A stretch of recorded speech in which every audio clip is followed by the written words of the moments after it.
ভারতীয় বাংলা সিনেমার একসময়ের জনপ্রিয় অভিনেত্রী শ্রীলেখা মিত্র এখন আর সেভাবে পর্দায় দেখা যায় না তাকে। তবে বেফাঁস কথাবার্তার কারণে আলোচনায় থাকেন, কখনো সহকর্মীদের নিয়ে, আবার কখনো রাজনীতি। সব বিষয়ে নিজের আক্রমণাত্মক মতামত প্রকাশ করেন তিনি। ব্যক্তিগত জীবন নিয়েও মাঝে মাঝে সোজাসাপটা কথা বলেন শ্রীলেখা, বিশেষ করে প্রেম বিয়ে প্রসঙ্গে। এই যেমন সম্প্রতি দ্বিতীয় বিয়ে নিয়ে মুখ খুলেছেন তিনি। ভারতীয় গণমাধ্যমকে দেয়া সাক্ষাৎকারে ফের সাত পাকে বাধা পড়বেন কিনা জানিয়েছেন।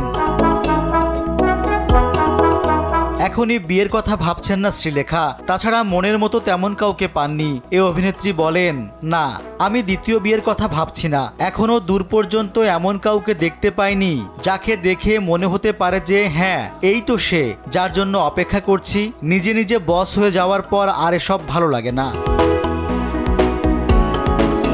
টিভি রিমোট নিয়ে কাড়াকাড়ি, পাশে শুয়ে কেউ নাক ডাকছে, এটা এখন আর সহ্য করতে পারবো না। আমি কুকুরদের নিয়ে ভালো আছি, ওদের সঙ্গে শুয়ে থাকি রাজার মতো, পাশে আরেকজনকে নিয়ে শুতে পারবো না।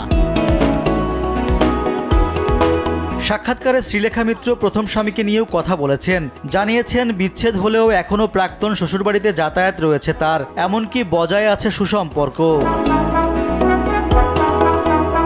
2003 সালে শিলাদিত্য সান্যালকে বিয়ে করেছিলেন শ্রীলেখা।